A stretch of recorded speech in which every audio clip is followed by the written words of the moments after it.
अनिल जी के पास आती हूँ कि अनिल जी, आज टॉपिक यही है और जिस तरीके का माहौल बन गया है, अभी दीपक भी दिखा रहे थे जिस तरीके के पोस्टर्स हैं, प्रयागराज से जो विजुअल्स आ रहे हैं वहां पर मोदी जी के पोस्टर्स पेट्रोल पंप पर फटते हुए नजर आ रहे हैं। शिवाजी पार्क की वो आज की तस्वीर है जहां पर वो कह रही है लड़की कि धर्मेंद्र प्रधान के इस्तीफे से बात नहीं बनेगी, अब तो बाकी मंत्रियों के इस्तीफे और अकाउंटेबिलिटी सेट की जाएगी। आपको क्या लग रहा है कि वाकई में चुनाव प्रचार करने लायक बचे हैं मोदी जी और शाह साहब और उनकी पूरी सारी बीजेपी का कुनबा, या फिर अब ये घर बैठ जाएंगे, अपने आप को बंद ही कर लेंगे, चुनाव मैदान में इनका निकलना मुश्किल है?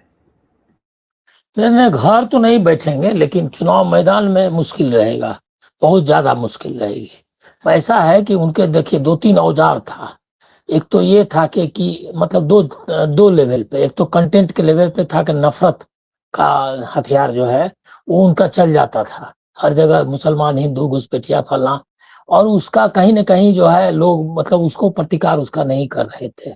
तो वो चल रहा था जहां तहां मीटिंग करके, मीटिंग तो ऐसे भी पैसा लगा करके ही ज्यादातर वो करते हैं, लोगों को पता नहीं है, लेकिन हमको तो मालूम है कि बकायदा वो बस इसमें ला करके, और ये कोई ऐसा नहीं है कि उम्र के लोग उमड़ जाती है भी, भीड़ जो है उमड़ी पड़ी है, ऐसा नहीं है, लेकिन माहौल बन जाता है। दूसरा है क्या कि मीडिया, तो मीडिया एक तो उनका क्या औजार क्या था, एक तो था कि ब्यूरोक्रेसी, मीडिया, और उसके बाद अपना कैडर, तो ये सब डिफंक्ट हो गया।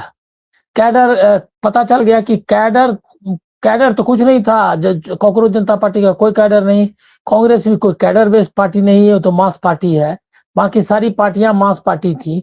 ऑर्गेनाइजेशन जो थे लेफ्ट के, वो जरूर कैडर बेस्ड हैं, और लेकिन उनका कितना है, तो ये ऐसा या ये ऐसा का, उनके भी कैडर नहीं है।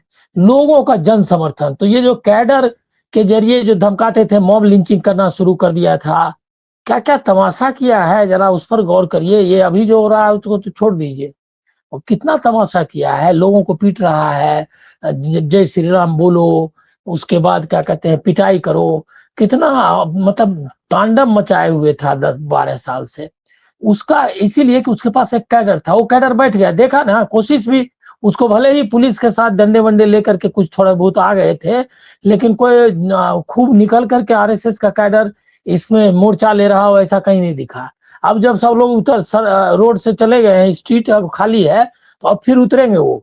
ऐसा मत समझिए कि वो रिटेलिएट नहीं करने वाला है, वो बहुत ही ये फोर्स है, मतलब जिसको आप कहेंगे कि बहुत ही डर्टी काइंड, मतलब उसका नफरती गैंग है वो गैंग बैठ जाएगा ऐसा मैं नहीं मानता। वो रिटेलिएट करेगा, यही जहां तहां कोशिश करेगा, लेकिन वो चला नहीं, मतलब नैरेटिव पिट गई, उसका कैडर उनका पिट गया। और सबसे बड़ा जो उनका एलाय था, मैं तो एनडीए का सबसे नंबर 1 एलाय मानता हूँ मीडिया को, गोदी मीडिया को। वो नंबर मतलब वो तो अलायंस में बाकी सब पार्टनर तो कभी कभार आता है, ये रोज का पार्टनर है, डेली का पार्टनर जो है वो है मीडिया। वो भी पिट गया, कोई नहीं, मतलब उसको कोई आने, आप सोचिए ना, आप इमेजिन करिए, हम लोग भी ये किया है, हम लोगों ने दंगे कवर किए हैं, हर तरह के किए हैं, कोई कभी ऐसा नहीं हुआ कि लोगों से मिलने जाइए और वो बोले कि जाओ जाओ गो बैक, और मतलब हूट करके आपको बाहर निकाल दे। ऐसे ही ऐसा होता तो कब के पत्रकारिता छोड़ दी होती हमने, क्योंकि ये कितनी बेइज्जती है। तो मीडिया का उनका नैरेटिव पिट गई, कैडर पिट गया, और मीडिया उनका एलआई पिट गया, दूसरा कोई एलआई नहीं आया। आप देख लीजिए, एनडीए अभी नोशनल है, अब वो कोई एनडीए नहीं है, क्योंकि कोई टीडीपी जेडीयू ये सब चुपचाप बैठ गया, किसी ने इसके खिलाफ जो है नारे नहीं लगाए। मतलब टीडीपी हो चाहे नीतीश कुमार हो, अब उनका क्या रिएक्शन होगा अनिल जी, वो बड़ा इंटरेस्टिंग होगा। मैं आपको बताता हूं अभी क्या हुआ कि बिहार के बारे में तो एक चीज मैं आपको ऐसे जानकारी दे दूं, नीतीश कुमार एक शील्ड था इनका, एक मास्क, वो मास्क इन्होंने उतार के फेंक दिया। अब उसको कोई मान रहा है? आपने पिक्चर्स देखा आपने? सम्राट चौधरी को कोई उसकी उनका कोई है, कोई मतलब उनकी कोई औकात है? पटना की सड़कों पे लोग उसको जो बैरिकेड लगाया उसी को ये कर रहा है, जो रस्सी लगाया उसे क्या कहते हैं वो रस्सी खींच वाला ये कर रहा है। तो वो जो है वो कहीं चला, और उसके बाद कुछ उनका कोई कुछ भी ताकत, वो गोली चलाई है तो और उसका नुकसान होगा, तो इसीलिए वो शील्ड उतर गया। रिएक्शन जेडीयू ने अभी तक हमको नहीं दिखाई दे रहा है कि जेडीयू प्रधान के पक्ष में उतर कर आई हो, टीडीपी उतर के आई हो कि नहीं नहीं प्रधान तो बहुत अच्छे हैं और ये कांग्रेस का षड्यंत्र है, अब ये जो है सो इस्तीफा क्यों देंगे, ऐसा किसी स्टेटमेंट हमको तो नहीं नजर आया। और वो लोग चुप होकर बैठे गए। अब संसद में भले ही उनके तरफ बैठा हुआ है, लेकिन संसद में भी ऐसा कोई भाषण हमको नहीं दिखा का मतलब कुछ कोई उनके तरफ से कि इनके लिए लाठी ले रहा हो। तो एनडीए उनका जो स्ट्रक्चरली और नैरेटिव वाइज दोनों वो पिट गए। अब है क्या कि उनके पास एक जो औजार है वो है नफरत का औजार, जो कि इस्तेमाल चुनाव में करेंगे ही। वो ले जाएंगे पंजाब में, पंजाब के हिसाब से जो नफरती नैरेटिव होगा उसकी कोशिश करेंगे और हर जगह करेंगे, लेकिन ये अब चलता नहीं है, ये हो गया। तो एक तो दूसरी एक बात हो गई। मैं तो आपको एक आपसे भी आगे जाकर के कहूंगा कि इनको कैंडिडेट ढूंढना मुश्किल होगा। इसीलिए मुश्किल होगा वो मतलब आप जो प्रचार की बात कर रहे हो तो अगला ये है स्टेप है, पहला स्टेप है कि आपको आपके पास लोग लाइन लगाए हुए हो कि हमको टिकट दो। इस बार आप देखिएगा ये स्टोरी गोदी मीडिया नहीं, सोशल मीडिया ही करेगा। वो जो ये तो नाटक करते हैं कि हम एप्लीकेशन ले रहे हैं, इतने लोगों ने अप्लाई किया। इस बार कोई आंकड़ा नहीं आएगा, क्योंकि लोग जो है समझ गए हैं कि इतना ज्यादा ये क्या कहते हैं रिजेंटमेंट है। और जो अब तो मैं ये सोच रही हूँ कि जो पार्टियों को तोड़ा था इन्होंने, तृणमूल को, उद्धव ठाकरे की पार्टी को तोड़ा, उनके एमपीज क्या करेंगे? सब तोड़ तोड़ के चले गए उसमें। अनिल जी आपको आवाज आ रही है मेरी? I think Anil ji freeze हो गए। हाँ, कोशिश कर हाँ रहे वो जगदीप जी से खत्म हो पूछते। गया, हाँ मतलब सॉरी, वो आपकी आवाज बीच में चली गई थी। अनिल जी आपकी तो आपकी आवाज। आवाज, हाँ आपकी आवाज बीच में चली गई थी। मैं कह रही हूँ कि इतने हाँ सारे मैं जो तो एमपीज अब तोड़ आ तोड़ रही है के ना। चले गए थे, हाँ हाँ अभी आ रही है। तृणमूल कांग्रेस के जो एमपीज तोड़ के चले गए थे, उद्धव हाँ तो ठाकरे के, वो ये लोग क्या करेंगे?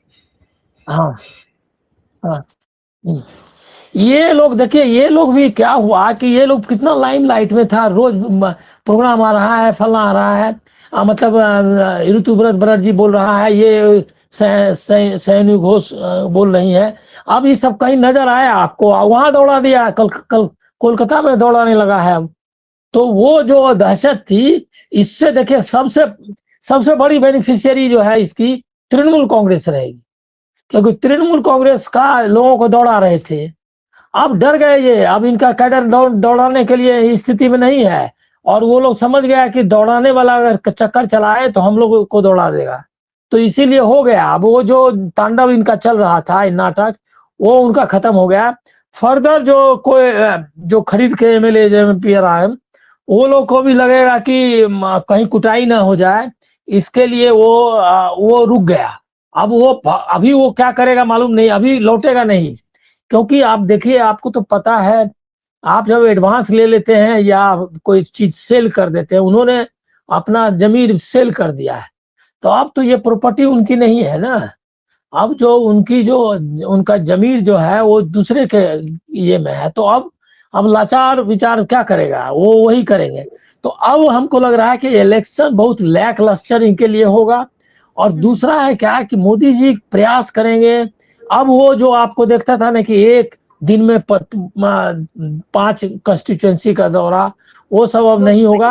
हमको लग रहा है कि आरएसएस कुछ सेलेक्ट करेगी कि नए तरीके से कैसे रिवाइव किया जाए। अब इनके हाथ में कुछ रह नहीं गया है। आरएसएस और बीजेपी क्या क्या है, आरएसएस ही अल्टीमेटली जो तय करेगी, तय करेगा कि क्या करना है। अब उसको आप हम लोग को इंतजार करना चाहिए कि एग्जैक्टली उनके चुनाव का रवैया क्या होगा। क्योंकि अभी ये जो अभी चल रहा है ना कि राहुल गांधी ने अकाउंटेबिलिटी जो मांगा है पुलिस के एक्शन का, वो बात जाएगी अमित शाह के रिजिग्नेशन तक। तो यह आंदोलन है भाई एक नई नई दिशा में जाएगा, क्योंकि उसमें तो छात्र भी आ जाएंगे ना कि जो हुआ है उसके लिए करो, ये क्या कहते हैं, वो एक्शन लो, एक्शन लो और नहीं तो रिजाइन करो। तो ये तो आवाज आएगा। तो इसीलिए अभी मामला मतलब अब अभी सच में जो सही कहा कबीर ने और लोगों ने कि शुरुआत अभी हुई है। अभी ये अभी बहुत आगे जाएगा। चुनाव तक हालात आपको पता नहीं, हम मतलब कुछ और दिखाई देंगे।